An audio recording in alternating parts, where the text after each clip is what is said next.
Welcome everybody to Ridiculously Raw, the most must-see show on YouTube today.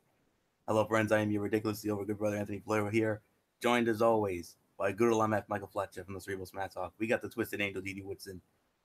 We're awaiting the phenom Michael Bullock. I don't know if he'll be joining us or not. I didn't have a Raw chat with him tonight, so maybe he had other plans. I don't know, but if he comes in, we'll just catch him up on what he missed. If not, then we'll see him when we see him. So, all right.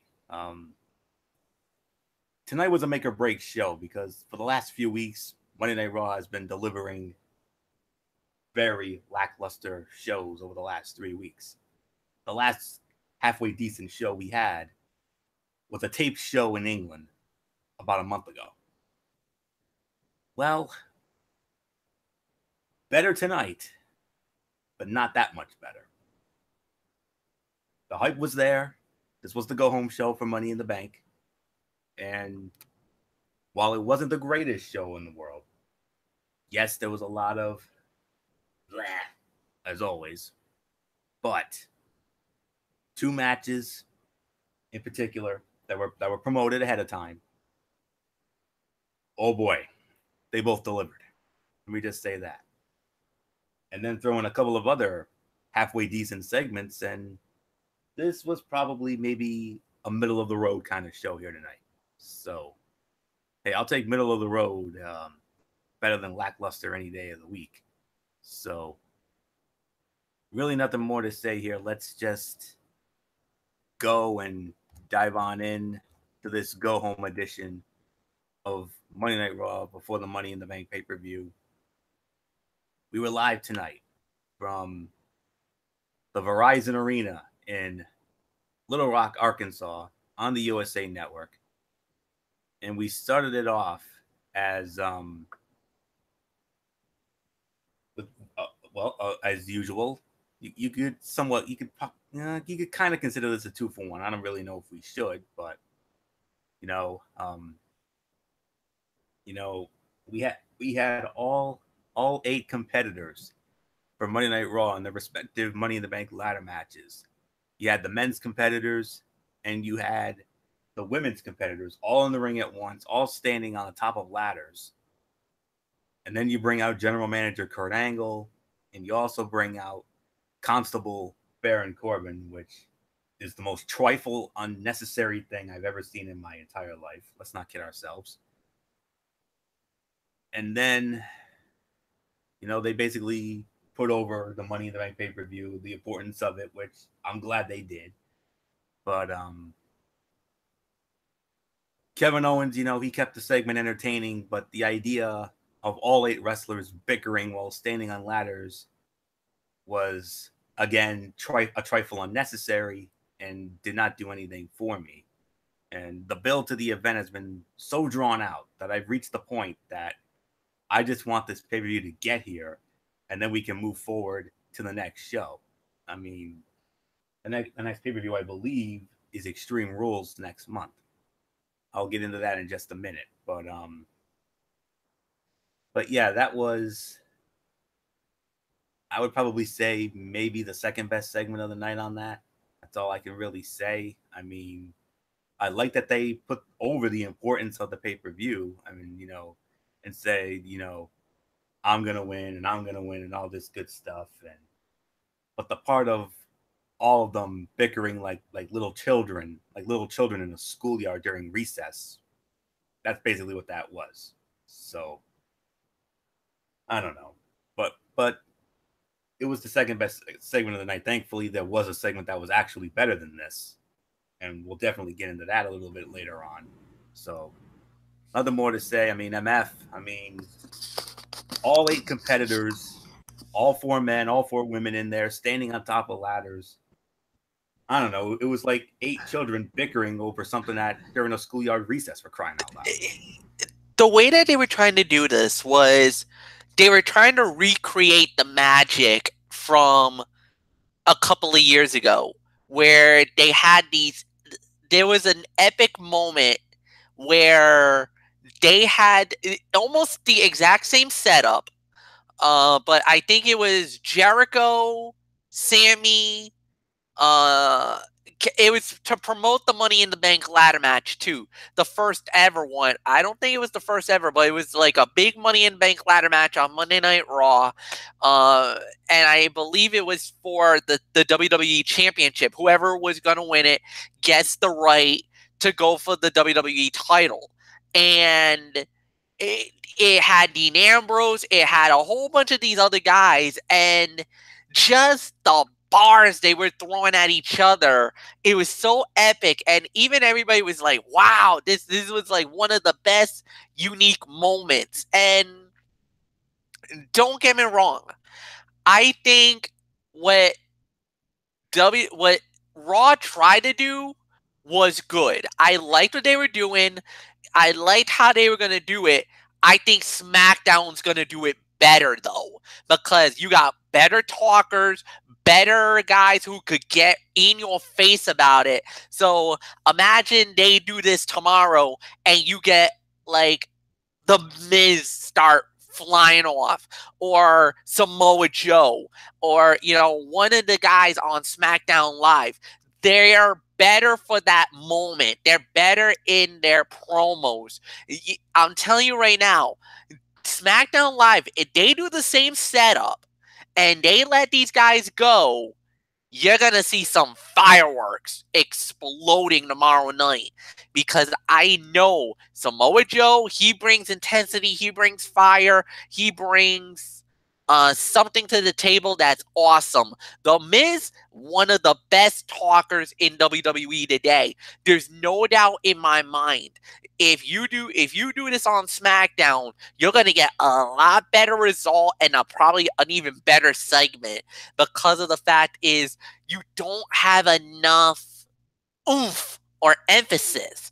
Even though I think the women and the men did, and they sold their respective Money in the Bank ladder matches pretty well, I didn't mind this, because I get where they're trying to go. They're trying to give you the nostalgia that this was a good enough sell job, but it wasn't executed right. Let's say it like that. If you're looking for something better, you might get it tomorrow night. Sorry, I'm just being real honest with you. But at the end of the day, we'll see what happens. So, Dee Woodson, go ahead, my dear. It's all yours. Yeah, this was a fairly good segment. The only problem I guess I would have with it is it was just total chaos. But at the same time, Raw nailed it with trying to build the momentum for the Money in the Bank ladder matches. So, yeah, I'd say this was probably the second best segment of the night. It was good. I have no quarrels really about it. Are we going into the match too, or are we just doing the segment? I don't know if we should consider that a 2-for-1. Maybe we should. I don't know, but we're gonna get into the match right now. So okay, so just go on and let's do that.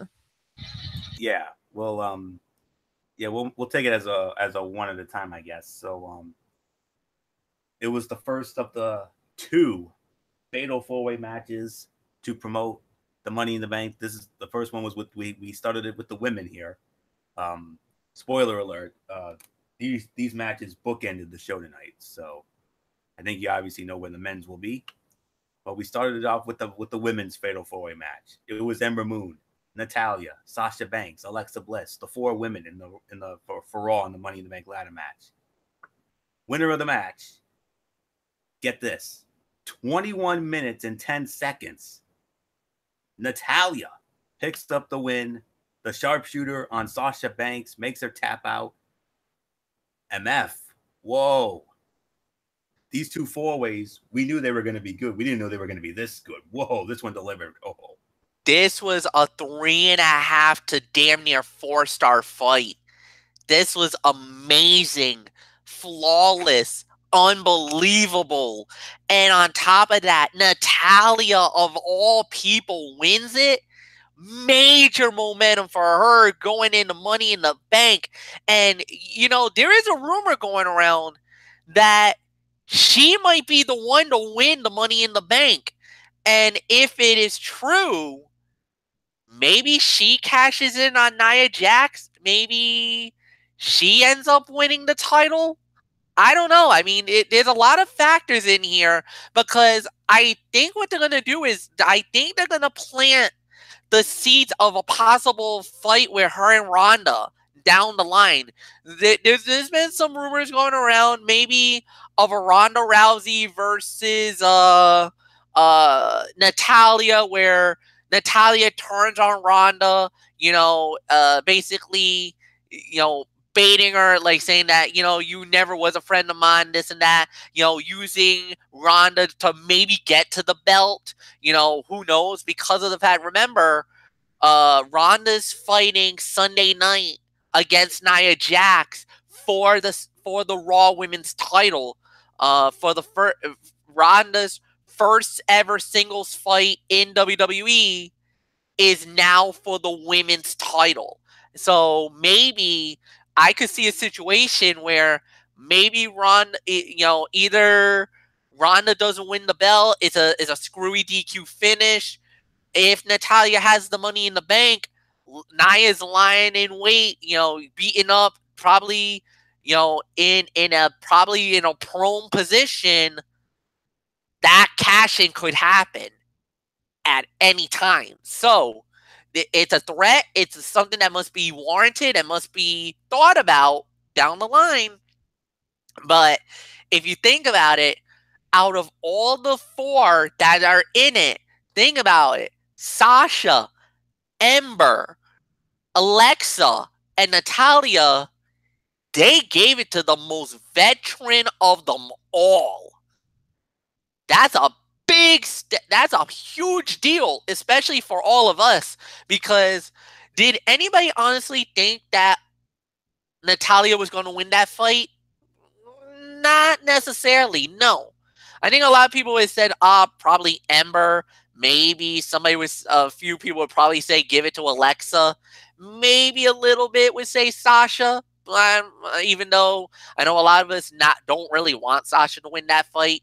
But I could honestly admit, I don't think I would have had Natalia winning this fight going in tonight. And she did.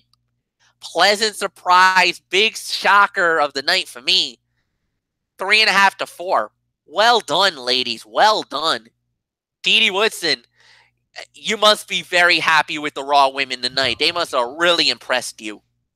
I am. They did a very, very good job tonight.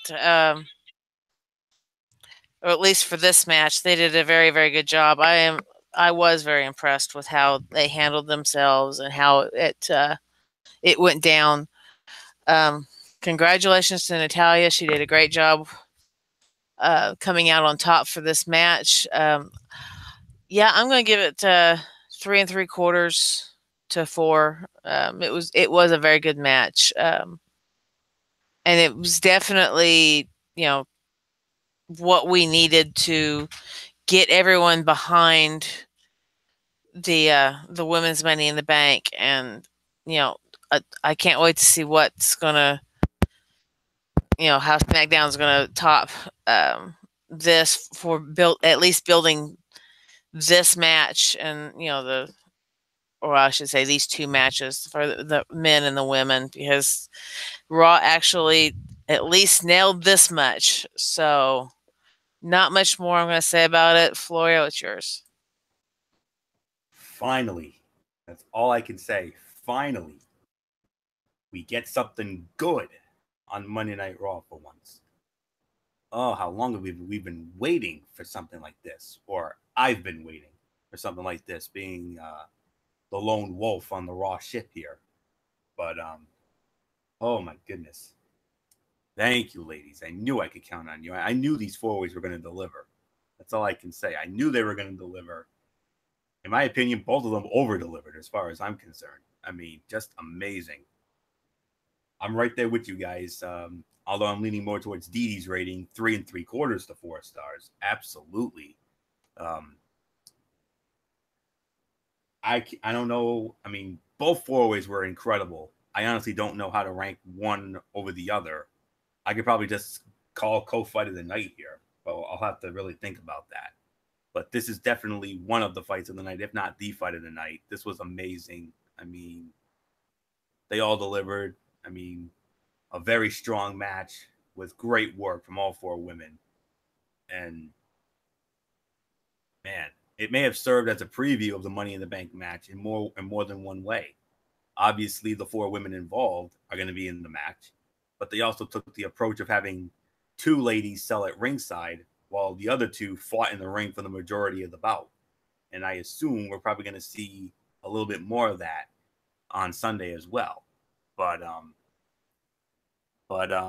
nonetheless, I mean, they delivered in so many ways. I mean, just amazing. I mean, made me very proud. I mean, the near falls, the action throughout, just absolutely incredible. And this is something that we've been waiting for quite a long time. You know, we've been wanting to see a breakout match on Monday Night Raw, and for the first time in weeks, we finally get one. So, no BS, no nothing. It was one of the strongest women's matches we've had on Raw in quite some time. So, and this was the start. I'm going to tell you right now, the women really brought it here tonight. And this is not the first time we're going to be singing their praises tonight. There's going to be more of this. Believe me. All right. Unfortunately, it's what I like to call back to reality time. And you know what that means. Cutouts. And we had quite a few of them. So MF and Didi just relaxed a little bit. So we started it off with a tag team match. Drew McIntyre and Dolph Ziggler against Breezango. McIntyre and Ziggler win the match in 3 minutes and 15 seconds. I mean, no comment there. No rating to a dud, obviously. And Jinder Mahal played his little mind games here. We thought they were going to give away the Money in the Bank match on Raw tonight against Roman Reigns, but no, he sicks Sunil Singh in there. Of course, Roman beats the holy hell out of him in 1 minute and 15 seconds. Clear worst fight of the night there. All that really was a basic angle designed to get heat on Jinder, heading into a match where I'm going to tell you something right now. You know Chicago is the IWC capital of the world. When this match goes down, Roman and Jinder, I'm going to say it right now, those fans are going to absolutely, in the mortal words of MF, they are absolutely going to poo-poo all over this. Believe me, they will. You think Jinder is going to get booed out of the building? Oh, no. Roman is going to get crucified. That's all I'm going to say on that. And he's not going to get just crucified. He's going to get John Cena crucified. That's all there is to it. Oh, and then you thought it couldn't get any worse. Oh, it does get worse. The B team against Heath Slater and Rhino. Oh, yeah, they'll put some butts in the seats. Yeah. B team wins that in 1 minute and 50 seconds. Again, but I'll say it like this. The post-match with Hardy and Wyatt, that was far more entertaining than the match was. That's all I can say on that. So, no comment here. Let's just move on. Now this is actually where things started to pick up for this show tonight. We had Elias in there. Yes, Elias did his little shtick as he always does. But then Seth Rollins comes out. And before you know it, Rollins does his usual shtick, and then he destroys this custom guitar that was what Elias says was given to him by John Mayer. Debatable. But nonetheless, that's what happened. And, you know, Elias tried to do his little song. Rollins interrupts, and he destroys Elias's custom guitar. So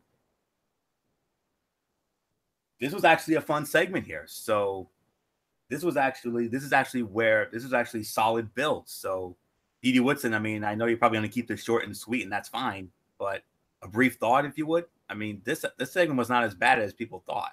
I mean, solid. We on the Rollins segment? Yeah, the Rollins and Elias segment. Okay. I mean, Yeah, that was. They ended up being a pretty good segment. I'm not a fan of Elias, and most everybody who listens to this show knows that I'm not a fan of Elias. He's probably right there with Carmella and Alexa Bliss on that list of people I don't really care for, but the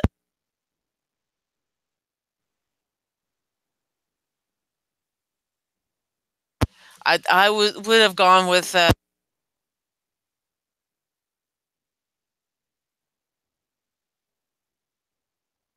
his foot right through it. So that pretty much I think nails Elias's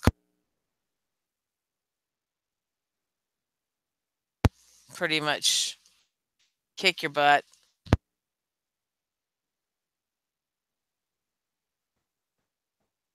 Yeah, I'll run it here. To me, I gotta say this was the sleeper segment of the night here. Hello, I think I lost it. No, I hear you. You hear? Okay. Did you want to finish your train of thought? I didn't know if you lost me or what, because all of a sudden you started talking. I'm like, did my mic cut out? So I didn't know. Yeah, you were cutting in and out, but I hear you now. Okay. Yeah, I don't know what's going on. We've had some internet issues the last, most of this weekend since we've moved Michael back in. So, anyway, maybe too many people on the Wi-Fi. I don't know. Anyway, for me, it was a nice looking guitar. I would have gone with the auction thing that Rollins was going to do first, but no, he kind of nailed Elias's coffin by sticking his foot through the guitar. And then on top of that, I think it also sent a message to Elias, because he's sitting there making fun of the fact that he's not only the architect, but he also says burn it down and says that's confusing. Well, so what? That's his thing. But yeah, I really enjoyed the segment, especially after Rollins came out, because like I said, everybody knows I'm not a fan of Elias. I know MF is, so not much more I'm going to say about it. Now you can take it for a ride.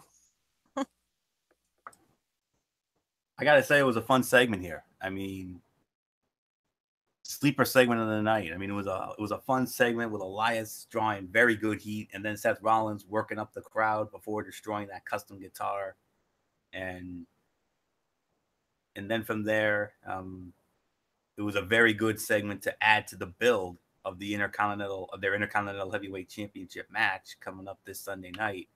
And a moment ago, I talked about how the crowd in Chicago is going to absolutely poo-poo over Roman and Jinder.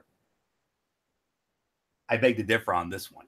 I mean, I think these two, oh my goodness, the Chicago crowd is going to be hot for both of these guys. I mean, we all know they're already hot for Rollins, the whole burn it down thing. But the crowd has been getting behind Elias lately. I mean, you hear the pops he's been getting. And can you imagine these two in Chicago, the IWC capital of the world, these two battling for the Intercontinental Heavyweight Championship Sunday night? Oh, that crowd is going to be red hot for this match. I'm telling you. I got a great feeling about it. I'm going to go as far as to say this could be the sleeper fight of the night right here. Just like this was the sleeper segment of the night, honestly. I didn't think this was going to be any good. I thought it was going to be just Elias doing his usual nonsense. But then Rollins came out and he made that thing hella fun. And then you ruined that custom guitar. So, oh yeah, we're going to have some fun with this on Sunday night. And in a way, you could consider this a little bit of a buddy bowl here, because I'm the Rollins mark, and MF, of course, we all know it's well documented how much he's been very high on Elias for the last couple of months now. So yeah, I mean, this is definitely going to be the match we're going to have one of the most vested interests in. So sleeper segment of the night. Well done. And this is really where the show started to pick up in a good way for once. So, MF, I mean, you talk about how the fans are going to poo-poo over Roman and Jinder Sunday. Seth and Elias, IWC capital of the world. That crowd's going to be hot for these two. Come on. But they love Elias. They definitely have indeed walk with Elias, and Chicago will indeed be walking with him, probably encouraging him on to do a song or something before the fight. And then of course, Seth Rollins, the Kingslayer, basically had that, what do you call it, Game of Thrones look at WrestleMania, man. They always call about how Jon Snow is the king of the North. I guess we could call Seth Rollins what, the king of the Kingslayers?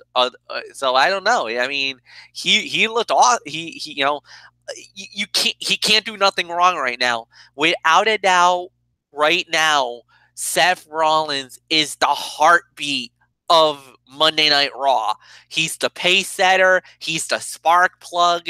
He is everything you need on that show. You take Seth Rollins away from Monday Night Raw, and the show falls apart.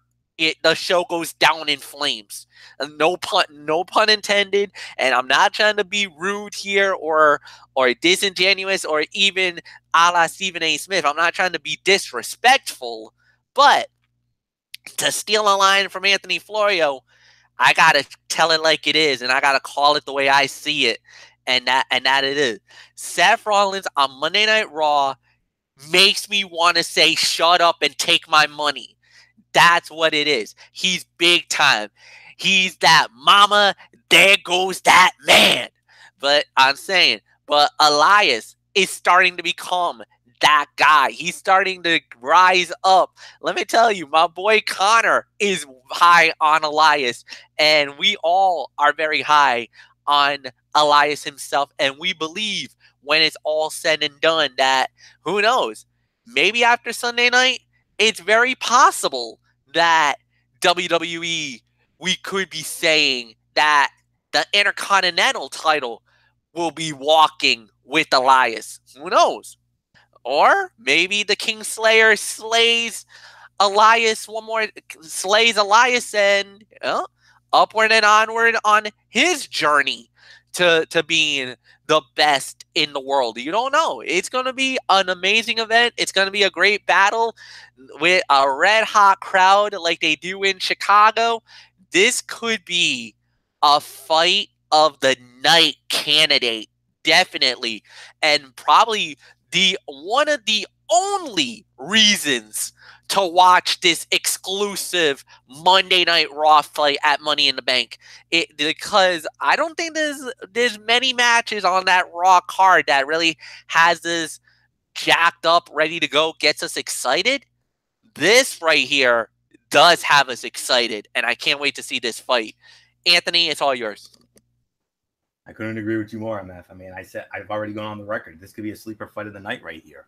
So, without a doubt.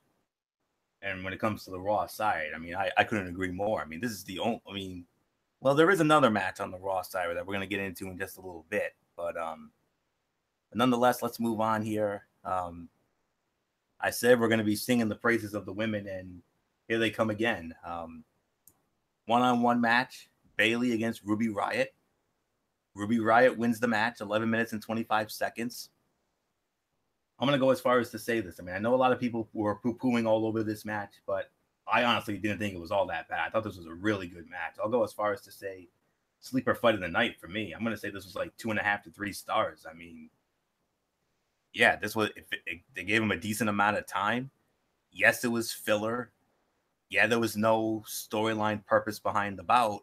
This was just a randomly thrown together fight. But hey, I mean, they put the work in. I mean, there was actually some good action throughout it. I mean, some solid near falls. And yeah, the Riott Squad came into play, obviously, allowing my Punk Princess and Dark Angel to win the match. But you noticed after the match, Ruby Riott branded Bayley, if you will, scribbling marker all over her face, and then drew a big black R right around Bayley's navel region. So yeah, who knows? This might be this might be their version of branding, you know, a la the NWO and other stables that were infamous for, you know, branding opponents after matches or segments. So this could be a new thing. We'll see. But other than that, solid match. Sleeper fight of the night. The ladies doing it again. 2.5 to 3. Sleeper fight of the night for me. So MF, I mean, this was far better than that Backlash pre-show fight they had a month ago. So solid. No, without a doubt, definitely way better. I could say 3 to 3.25 stars. I think this is definitely worth what you got. I'm not a fan of the branding. I think that I'm sorry. Like, I hope they don't do that, and I hope that's not what is gonna happen now. Something tells me that is gonna rub a lot of the fans the wrong way. That, you know, that might be a hint of a little bit of some bullying. Not the, you know, if you're gonna, you know, I understand if it's something a la the NWO. Okay, I get it, but you can do a better way of doing it. I don't think. You know, I hope that's not where they're gonna go with that. I think that's gonna really, because I hate to say this, but in this day and age, a lot of fans are really sensitive to stuff like this. The culture of the nation and everything else, it's a lot more sensitive than it was back in the day.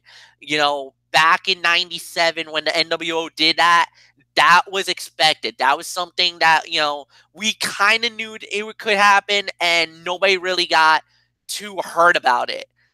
I think WWE's got to really toe the line on this. This might be considered insensitive and even to the grounds of bullying. And especially nowadays, the culture is changed so much that even something like this might get them in trouble. So I hope they don't. I don't want them to go down the well on this one.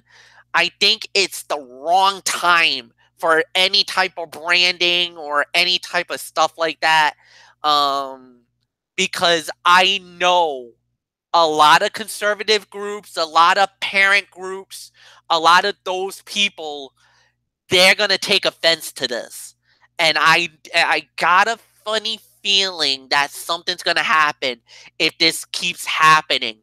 I don't want, and that's just my personal opinion. I'm not. This is definitely my view and my view alone. This doesn't reflect Anthony. This doesn't reflect Dee Dee. This doesn't reflect Michael Bullock's opinions, because you guys have your own, and I know you guys will have your own say on this. I just feel like WWE, just be very careful here, because, you know, the last time we had something like this was when Big Show pulled that Russian flag, threw it on the ground, and you remember I went off on WWE saying this is going to get us in, this is going to get them in big time trouble with the Kremlin and Russia. And sure enough, the next day WWE had to issue an apology. That's why I'm towing the line here. I think if it's a one-off, fine. But if they start doing this on a regular basis, I'm telling you right now, somebody's going to say something, and WWE is going to have to answer to that very soon. So, nothing more to say. I'll leave it as is. Dee Dee, what's in this? Yours. I'll give this probably about, I'd say probably 2.5 to 3. I mean, it wasn't as great as the Fatal 4-Way, but it was all right. I mean, it was for a filler match, it was good. I mean, the two did bring it to the table, and they did what they were supposed to do. They actually showed that they have their talent, that they can do things in the ring. And even after the match, you had the little beat down and the branding, and that's it made it more real that the Riot Squad is it's here to stay. It's not going to dissolve like Absolution did. So not much more I'm going to say on it. So Florio, let's move on.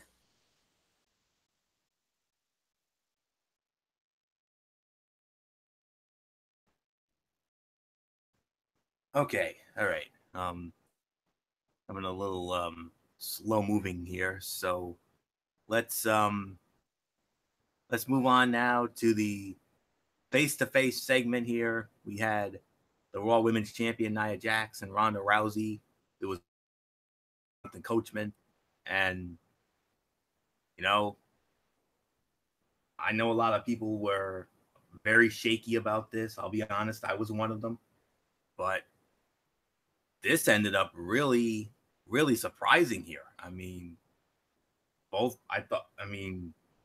MF, we actually got physical during this thing. This thing ended up, and to get Nia was going for a cheap shot, but then Ronda counters, and Ronda actually gets the armbar on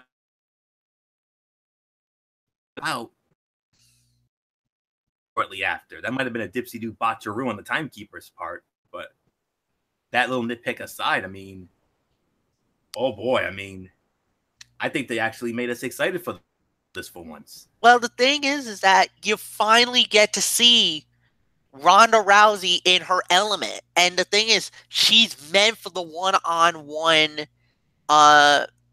situation. She can handle herself in the ring. The thing is, the biggest knock on Ronda is her promo skills, her talking ability, because without a doubt, Ronda is not really that kind of individual. What she is an animalistic, in your face, she'll kick your butt, and you see how amazing she is in the ring. If she fights, if she competes, every time she's in the ring, she gets better and better and better. You saw how awesome she was at WrestleMania. We all saw the amazing feat of strength, the power, the physicalness that she brings to the table. She sells a bump. She can take a little bit of some punishment. Now she's going to go up against Nia Jax. And I truly believe that I love the work she brings to the attitude and everything else. At the end of the day, it is amazing. It is awesome. It is, she is going to be a dynamo when it comes to in the ring. Of course, everybody's worried about her working on, the mic skills, the interviews, whatever. But the thing is that as long as she's in the ring, battling it out, she is going to be just fine. This is one of those reasons why we enjoy her. And maybe that timekeeper was just trying to do that because remember the old school WWE, the beatdown segments. So you're ringing the bell to kind of knock, like stop. So maybe that was a little bit of a botcheroo, whatever. But it kind of felt like a nostalgia moment. They're fighting, so you're like ding, ding, ding, ding, ding, ding, ding, ding, ding, trying to like, hey, knock it off, stop it. Like the old school days, like you saw last week with SmackDown Live, how there was a lot of nostalgia on that show. Now they bring a little bit to Monday Night Raw, which was actually a cool thing. It was something that we didn't see all night. It was a nice little something out of the ordinary, just something to bring us together. Nothing more to say. I thought it was solid. I thought it was good. I got nothing bad to say. I enjoyed Monday Night. I enjoyed this segment. This was really good. Nothing more to say. It looks like we got Michael Bullock in the house. So Florio, you gotta catch this boy up, man. Hey, what's up, Indeed we fellas? do. So, Michael Bullock, welcome. We're glad to have you. So, Hey, good to be here, guys. Yeah, let's catch you up on what was actually a Monday Night Raw that was actually decent for once. So, we started it off with that opening segment with all 8 in the respective Money in the Bank ladder matches, standing on top of ladders. Kurt Angle and Baron Corbin were out there as well. And then we had that 4-way women's match, and Natalya won the match in 21 minutes and 10 seconds. All right. I mean, as far as the segment goes, I mean, I love the interaction with not just the male superstars on the Raw roster, but the female stars. Even though I had a funny feeling that Dee Dee Woodson did not like the screaming of Alexa Bliss, which probably had her covering her ears. So yeah, enough said on that. But all in all, I mean, I thought this. Honestly, what were you gonna say? Honestly, Bullock, I didn't pay attention to the screaming because, like I said a little bit earlier, you kind of missed out. My son moved back in, so I was actually moving some stuff around during the segment as well. So I didn't listen to the screaming. Huh, probably a good thing you missed it. Good thing I was keeping myself busy, but at the same time, I was watching the show out of the corner of my eye. So, it was a very good segment, though. Oh yeah, definitely. And as far as the match goes, I mean, this was definitely a great way for them to start off the matches portion of it. I mean, with a fatal 4-way with the Raw women in the Money in the Bank ladder match. I mean, yeah, Natalya definitely getting the advantage here. I mean, it was a good, like I said, a good opening match, and it certainly gives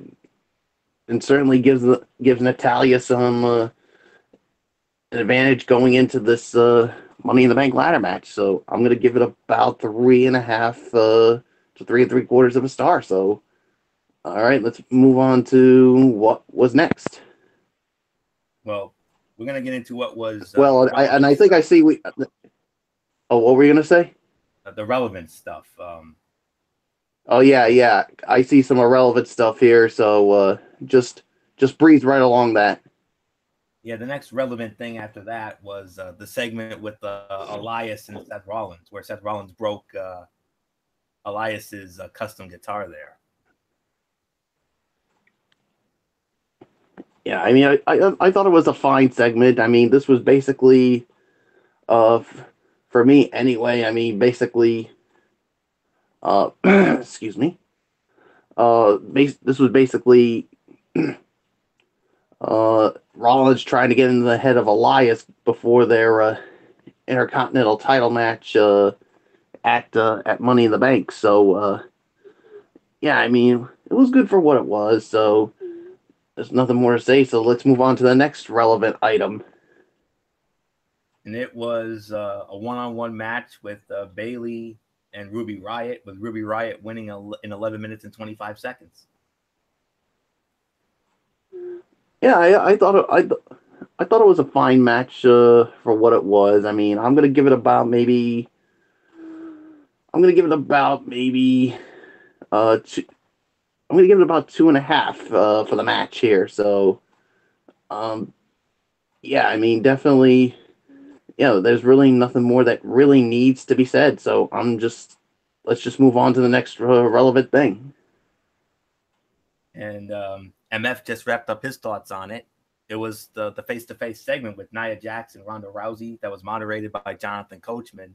And this thing was actually far better than we thought it would be. They got physical, and Ronda Rousey actually got the armbar on Nia Jax and made her tap out. Yeah, this was definitely a really good segment here. I mean, Yeah, I mean, going into this, when I did hear about it, I mean, I thought this was going to be nothing really special, but I thought it was really good. I really thought. I mean, not only Nia Jax looked good here, I thought Ronda Rousey looked good too. I mean, yes, it got physical, and Ronda Rousey basically telling Nia Jax, you know what? So many people have said that that no one was going to give me a chance. I didn't deserve to be here, but I was born ready. I mean, let's face it. I mean, there's a reason why she's going into the UFC Hall of Fame. Her history there speaks for itself, and then afterwards, she basically puts the armbar on Nia Jax, and then basically, and then we basically saw Nia Jax tap out. So this basically gives Ronda Rousey a chance here. So there's really nothing more that needs to be said. So let's just move right along. Didi Whitson, your thoughts on the face to face? Oh yeah, that's right. I forgot about her. Oh, thanks. Okay. Yeah, it was a very good segment. For me, this was probably not probably. It was definitely the segment of the night. I mean, it was very well done. Very much building for their match. And yeah, as much as everybody thought that, Nia would have the upper hand in this, Ronda showed she's ready for Nia. She's not going to back down. She even surprisingly outpowered her a couple of times. So yeah, awesome segment. Loved every minute of it. So not much more I'm going to say about it. Let's just move on now. Yep, and I'll say it. Decent segment. It was definitely the segment of the night in our eyes. I mean, I love how both women brought the intensity. I mean, I think that was the best Ronda's been on the mic since being there, and the physicality, and they obviously wanted to prove that hey, Ronda can get the armbar on Nia Jax, and she did just that. Made her tap out as well. Could that be foreshadowing? I don't know. Booking 101 could rear its ugly head, and who knows? Nia could actually go over here. There is a chance for that, but I don't know. We'll find out about that on Friday night when we do our big show. Yes, Bullet, come on in. Oh yeah, Florio, you said that that this Raw was actually good. I said it was halfway decent. I didn't say it was good. Well, Derek Ferreira, he said that it was another trash. I know Derek poo-pooed all over it, and I understand why. So, I mean, I can understand it, but I don't think it was as bad as what he's making it out to be. I don't think so either. I mean, it wasn't anything special. Yeah, it was solid, but not overly spectacular. I mean, yeah, exactly. I wouldn't say it was trash. No, but hey, Derek has a right to his own opinion.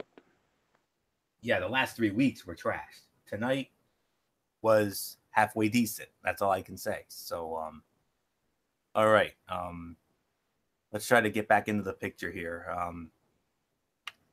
Then we had another cutout here. No Way Jose, Kurt Hawkins. No Way Jose wins 27 seconds. Blah, move on. And then, unfortunately, it gets worse than that. We had to sit through yet another Bobby Lashley, Sami Zayn segment. This time it was an obstacle course. What they really should do is just make a friggin' Chutes and Ladders on a pole match at Money in the Bank, for crying out loud. Give me a break. So, a trifle unnecessary, silly segment. Yeah, I got heat on Sami Zayn. It's not going to matter because, I mean, who knows how that crowd in Chicago is going to, cater to that match. But then, oh boy, the main event, the other fatal four-way match, this one with the men, Braun Strowman, Kevin Owens, Finn Balor, Bobby Roode. Winner of the match in 25 minutes and 55 seconds. Raw! Braun Strowman overcomes the odds. The running power slam on Kevin Owens on a ladder to win the match. And I believe it is Bullock who starts this off. And wow, Bullock, you got to lead off on the fight of the should we consider this the fight of the night, considering how great the women's match was? Man, I would have to say by that much, I would have to say it is the fight of the night. I'll give it about another 3 3/4 to maybe 4 stars. I mean, I thought this was a good, solid way to close out this edition of Raw, and it gives Braun Strowman some advantage. I mean, an advantage going into the Money in the Bank ladder match. I mean, obviously he's going to be the odds-on favorite, no doubt about it. But will he actually get the job done? I mean, can he pull off a big-time win in a big-time match? Well, he did have a big-time win in that Greatest Royal Rumble match, but can he become Mr. Money in the Bank? We're just gonna have to wait and find out come this Sunday. So 3 3/4 to, I would have to say maybe 4 stars. I'm actually gonna give it 4 stars. So nothing else to say. Dee Woodson, your thoughts on this match? Did the men do better than the women? I think it was pretty even on the 2 matches. I'm going to give it the same rating I gave the ladies, the 3 3/4 to 4 stars. That because they did very well. I still get a kick out of Strowman running around the ring, shoulder blocking and clotheslining the guys, especially the way Kevin Owens, for being such a big guy, just does a flip every time he nails him. I mean, that's just I sit there and I end up laughing because it's hilarious just to watch Kevin Owens flip to begin with. But I mean, just the energeticness of Strowman, as big as he is, knocking down these other guys, and it's amazing to watch. And so yeah, I think it was a very good way to close Raw, just like the ladies was a very good way to open Raw. So I have nothing negative to say about the match. So Florio, it's your turn. Take it first, Ben. Yeah. By a smidge, this was the fight of the night. Although you can make an argument for both. I mean, both 4-way matches over-delivered, like I said. This was a very strong main event. Another 3 3/4 to 4. I mean, man alive. I mean, whew. I'm trying to put it into words because there were no words to describe how great this was. But very good main event overall. Braun got to play monster, and the purpose of the match was to heavily tease that he is so much of a monster that he's the lock to win the match, which feels like a big misdirection played by WWE to throw us off the scent of the real winner. And man alive, I mean, so many great spots in this match. I mean, I think because of the spots and the physicality, I would have to probably put this one just a smidge over the women, even though the women were incredible. But the one spot in particular, and even though it was an awesome spot, it also it's one I got to poo-poo all over because of the fact that they broke the stage announce table again. What did that thing ever do to you?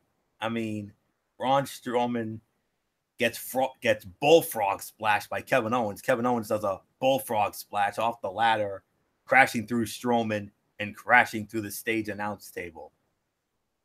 But then again, it's been a while since they've done anything remotely damaging to the stage announce table. So I guess I could let it go for this time around, even though, you know, my love affair with the stage announce table, I mean, it really kind of angered me, broke my heart a little bit, but I understand they needed to do it, to make the match more exciting. So I'll let it go for this one time, guys, but never again, okay? That stage announce table never did anything to you guys. So it's basically the same. I feel the same way about that stage announce table, the same way the MF feels about the Spanish announce table. That's basically what that is. So that's all I can say on that. So it's I can't remember the last time they did anything remotely damaging to that thing. It's been a while, so I guess I can let it go for once. So as long as they're few and far between, that's fine. So, but other than that little nitpick, awesome main event. Great way to close out one of the better Raws in a while. I mean, I know a lot of people, including Derek Forever, are going to poo-poo all over it. That's fine. It's your opinion. You can't please everybody. I understand. But, man, what a main event to close that out. Of course, Strowman winning was predictable. I mean, I'll say that. But at least the way they got there was just hella fun to watch. And I don't know. We'll see how it all goes down Sunday nights. So that's all I can say on that. Solid 4. I'm just gonna give it the solid 4, maybe even 4.25. By a smidge, fight of the night. Although the women were just as amazing. So nothing more to say on that. So MF, I mean, both 4 ways, they both over delivered as far as I'm concerned. Oh, without a doubt, another 4-star fight, great main event to say the very least, and Florio, you literally saved yourself because I was about to go on a mini rant. I was about to call you a miscreant, a whole 9 yards, do the pot meets kettle, and the whole 9 yards because of but you kind of were like, about the stage announce table getting destroyed, and I was like, yeah, well, I never hear an utter of a peep about when the Spanish announce table get destroyed. You and Bullock don't say junk about it, so you just say, oh, Fletcher's gonna be mad about it. So this time, but you actually referred to it, so I can't really throw too much heat at you. So, like I said, you save yourself from a Dinkelberg, a knucklehead, and a you idiot. But nah, this was an excellent fight. This was an excellent match. Great main event. 4 stars for me. Like you said, I understand why they did it, because they wanted it to do the extra sell job where Owens. Yep, that was actually a pretty neat moment to see him go right through the stage announce table. I know that got Florio a little. I know that grinded his gears a little bit, but it was still unbelievable match, to say the very least. And at the end of the day, the right man won. I know they're trying to make him strong, better, get ready for Money in the Bank. Obviously, Braun is an overwhelming favorite to win it, so we'll just have to wait and see. Other than that, nothing more to say. Yeah, this puts a bow on what was, you can say it was a 50-50 Monday Night Raw, maybe a little better than that, but, you'll get in our overall reviews in just a matter of minutes, so nothing more to say. Do I toss it to Bullock, or is it back to you, Florio? Yeah, it's back to him because I lit off on the main event. Very well. Anthony, It's yours. Yes, and we're going to get into our overall thoughts on this Go Home to Money in the Bank edition of Monday Night Raw. And Didi Whitson, you started off. Yeah, this was better of a go home show than I thought it was going to be last week. So, last week I said if it was the go home show was bad, I was going to really rant on it. So, guys, you really saved yourself on that, because this, thanks mainly to the ladies and the men's fatal 4-way, I think you saved yourself quite a bit. At least for I wouldn't say a good portion, but at least for, a third of Raw, you actually locked your Monkey Riders away so that we could have a half decent Raw. I mean, yeah, that's awesome that we got to have something good for a change, because we all have to admit, Raw the last few weeks has pretty much gone down the crapper. So, yeah, this was definitely a good show. I'm actually going to surprisingly give it a 7 out of 10. I might be, to these guys, I might be overrating it. I'm going to give it that just because of the fact that we had a good opening, we had a good closing, and we had at least a couple of segments that were okay, not bad, but okay. But please make this the last time we see any crap from Zayn, because that was just the stupidest thing I've ever seen.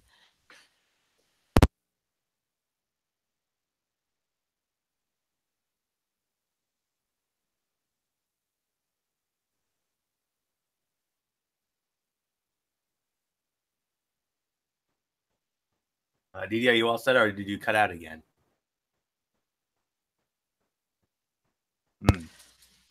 I must have cut out again, so because I'm here. I actually think it's my mic that's cutting out, because this one jack I've got my headset in is kind of loose. So I think next week or tomorrow night I'm going to put in a different jack to make sure it works. So we'll try that.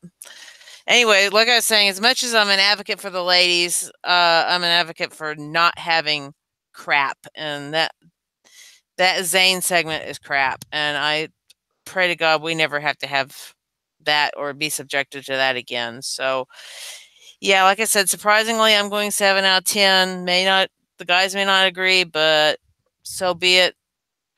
I actually enjoyed this show, so for a change. So no rants tonight. Thank God the Monkey Riders weren't out for the whole show. So I'm going to go ahead and head out because I do have some early morning plans for tomorrow. So I will see you guys tomorrow night. All right, we'll see you tomorrow night for Cerebral Smack Talk. Didi Woodson. Have a blessed rest of your night, and we'll see you then. So, all right, let's get into my thoughts. With all due respect, Didi, I think 7 might be a little overscoring it, to be honest. But I do appreciate the rating, though, being the Raw guy here. So I think it was a slight overscore. I think maybe 6 or maybe even 6.5 might be the appropriate rating here. I mean, man alive. I mean, this compared to the last 3 weeks. I mean, the last 3 weeks were all garbage shows. I mean, none more garbage than last week. But this time around, I think 6.5 was the best. And the merit of that 6 to 6.5 was because of both of those 4-way matches over delivering, like, unbelievable. I mean, those were clearly the 2 fights of the night. Bayley and Ruby Riott actually delivered a solid a solid sleeper fight of the night for me. And then you had those quality segment, that opening segment. Yes, it was, chaotic at times, but, it was a great way to get over the Money in the Bank pay-per-view. The Rollins and Elias segment was the second best segment. And then, of course, Rousey and Jax. That was a great face-to-face segment there. Yes, you had your nonsense as usual. You had your monkey nonsense like we always do, like we've had for the last few weeks. And I know that's why Derek Ferrer and so many others are poo-pooing all over this show, and I can understand why. But compared to the last few weeks, not as bad as it's been. I mean, it wasn't the best. I'm still hoping for the best. I'm still hoping for SmackDown Live level shows, but let's face it, that's not happening anytime soon. I mean, we keep giving SmackDown on average 8 to 9 almost every week, whereas Raw is getting like 5 and 6. I'm tired of 5s and 6s. I want to get to 7s. I want to get to 8s. I want to get to that SmackDown Live level. And I'm hoping that after this pay-per-view Sunday night, hopefully, starting next week in Grand Rapids, Michigan at the Van Andel Arena, hopefully, this is where Raw will start to turn the corner. And we can start putting together those solid shows that we can compete with SmackDown Live every week instead of SmackDown, wiping the floor with us and burying us every week with that golden shovel. So, I don't know. We'll see. So, compared to the last few weeks, it was a much better effort, but it was a solid, well done, newsworthy show. but not overly spectacular. I'll leave it at that. I think 6 to 6.5 is the appropriate rating. I think 7 might be a little bit of an overreach, but nonetheless, a much better effort than what I've seen over the last few weeks, and it's really been since the Superstar shakeup. That was the death nail. I mean, the Superstar shakeup was the real turning point. I mean, you saw Raw did absolutely lousy. I mean, the only real big names we got were like Bobby Roode and a couple of others, but SmackDown Live won the lottery. SmackDown Live, I said it when we went to the show a couple months ago. I said it to these guys. The rich were getting richer, and that's what happened to SmackDown Live. And since that Superstar shakeup, I mean, it's been all SmackDown Live. I mean, Raw's put together some good weeks here and there, but SmackDown Live's been pulling 8 to 9 shows every week. And what's on tap tomorrow night for them? A first ever meeting with Shinsuke Nakamura and Jeff Hardy. Whoa, okay. Yeah, that alone's going to steal the show. So we'll have to wait and see. We're probably looking at another 8 to 9 from them tomorrow, but we'll see. So 6 to 6.5. I think that's the best rating I can go. So really nothing more to say. I mean, MF, I mean, finally, I mean, may not have been the greatest show in the world, but finally, Raw puts together a halfway decent effort, and hopefully this is the start of bigger and better things for the A show going forward.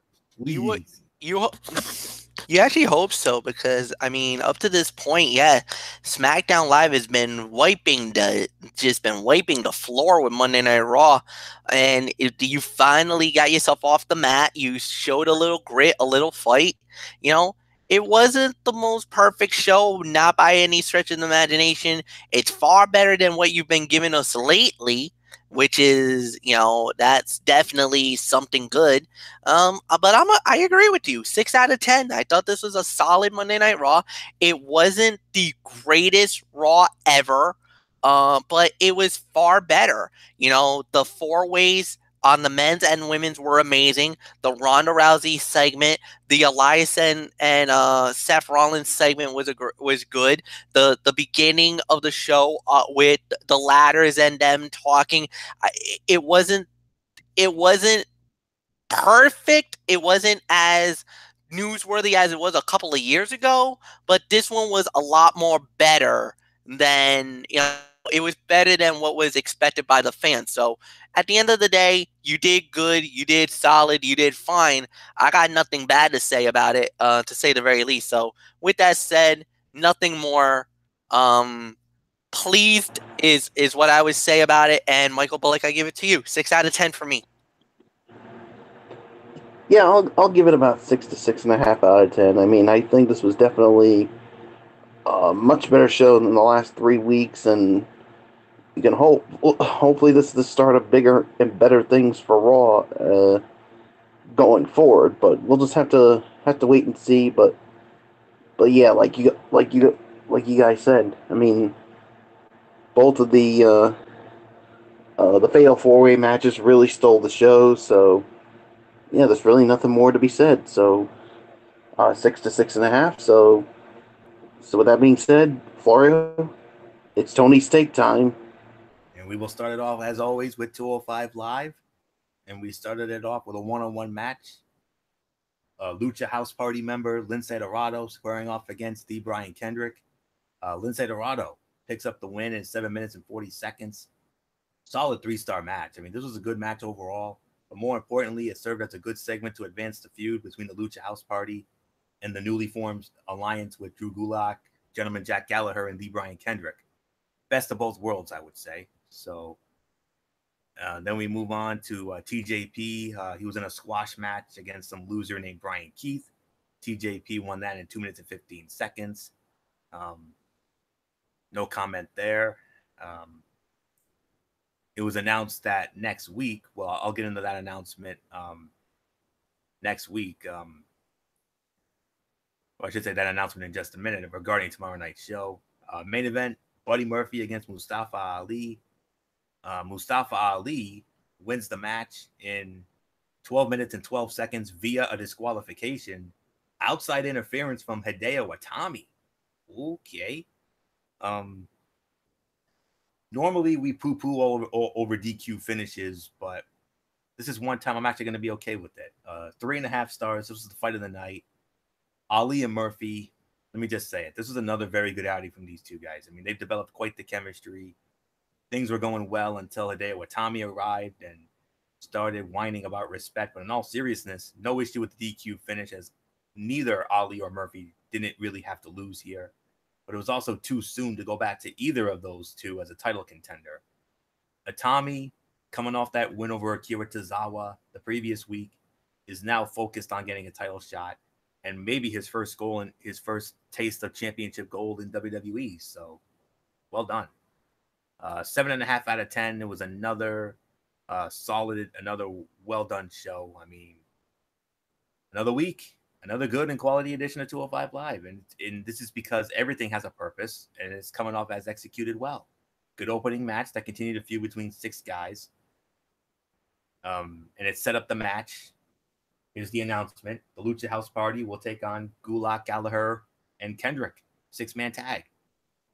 You know that's going to be hella fun, without a doubt. And then TJP worked an entertaining squash, continuing his angle against General Manager Drake Maverick and teasing leaving the brand.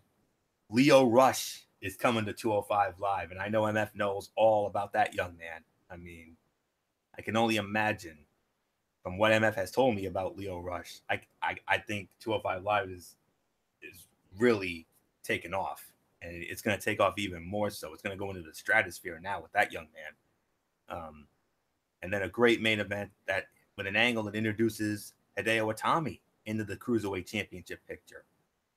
Simply put, 205 Live delivers and continues to be an extremely easy to watch and enjoyable show every week. And I'm going to keep saying it. Best show on TV right now. It's 205 Live. It's sure as hell not Monday Night Raw. It's definitely not SmackDown Live. No disrespect, MF. And it's not NXT. And it's not Impact Wrestling. It's not ROH. It's not those New Japan shows on Access Television. And it's not even that Major League Fusion Wrestling that Tony Schiavone's now doing on the BN network. No. This is the A show every week, 205 Live. And I strongly suggest you try to take some time out of your schedule to watch it on the WWE Network when you can. So 7.5 out of 10. Let's get into Impact Wrestling, which was another great show on their end. Tag team titles on the line to start the show. DJ Z and Andrew Everett defending the titles against 2 of MF's good buddies from Lucha Underground, Drago and Aerostar. Winners and still the World Tag Team Champions, Z and E. They win the match in 17 minutes and 1 second. Hands down, this was the fight of the night. 3.5 stars. Very good and tremendously fun match to kick off the show. MF, your boys from Lucha Underground, they are hella fun to watch. Drago and Aerostar, and I cannot wait for the new season to start this Wednesday night. Okay. Then from there, LAX against the Cult of Lee. And LAX wins the match in 7 minutes and 27 seconds. Second best fight of the night, 2 3/4 stars. Overall, pretty good match, with LAX finally ending their losing ways as they look to work back to the tag team titles. Eli Drake with a Fact of Life segment, naming his top 5 dummies in Impact Wrestling. The fans of Impact, Austin Aries, Impact Management, the fans again, and Moose. And then that brings out Moose, and then they go at it, and Eli Drake gets the overall benefit of the doubt there. So solid segment to set up that contenders match, which will set up the Slammiversary main event. It's a number 1 contenders match between Moose and Drake, and I'll get more into that in just a minute. And credit to Eli Drake for getting the crowd to make some noise. Brian Cage squashing Rohit Raju, 44 seconds. No comment there. And then some video packages here and there. And then an unsanctioned street fight in the woods, Eddie Edwards and Sami Callihan. Overall, very good angle and use of the cinematic style that the company has used in the past. I enjoyed it, but can see some hating it. The feud is far from over. Eddie becomes more unhinged, even going after Tommy Dreamer as he's hell-bent on murdering and killing Sami Callihan. They've done a good job with the angle as a whole, trying some different things, which is much appreciated. So that's really all there is to say on that. 6 3/4, teetering on 7 out of 10. Another good show overall. The opener and the main event angle were the strong points of the show. They mixed in some good video packages, and they set 3 matches for next week. The LAX angle is coming along nicely with them finally picking up a win. The dynamic between Eddie Kingston and Diamante. Really solid follow-up to that Under Pressure show as we look to build towards Slammiversary. This Thursday night, Cult of Lee will square off against Falaba and KM. Tessa Blanchard against Kiera Hogan in a no disqualification match. El Hijo del Fantasma will take on one half of OVE, Jake Christ. We were supposed to have a match with Eddie Edwards and Grado. That doesn't happen. All hell's going to break loose during that segment. That's really going to be more of a segment than a match, really. Another women's match, Taya Valkyrie will go up against the returning Rebel. Rebel's back in TNA. That's good. Matt Sydal to defend the X Division Championship against Brian Cage. And then in the main event, which actually went down at Tommy Dreamer's House of Hardcore, Moose and Eli Drake for the #1 contendership. Whoever wins that match will face Austin Aries for the Impact World Heavyweight Championship at the Slammiversary pay-per-view on July 22nd at the Rebel Complex in Toronto, Canada. So that all goes down Thursday night, 8 Eastern, Pop Television. Check your listings and time where you are. So that'll do it. So that'll put the bow on this edition of Ridiculously Raw. We want to thank you all so very much for tuning in. The SMF right on cue. Good old MF Michael Fletcher, come on back in.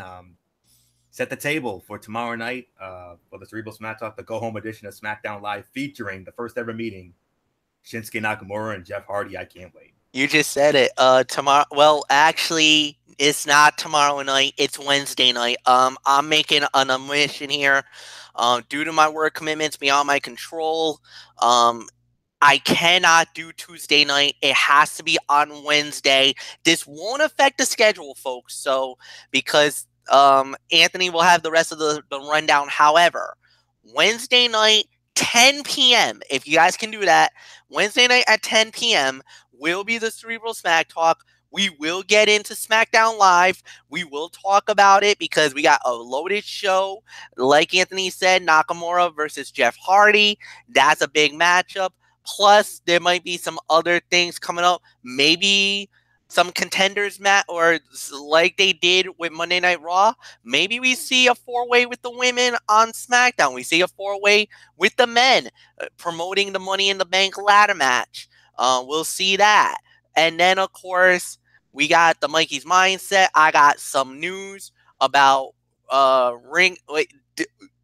New Japan Pro Wrestling Dominion.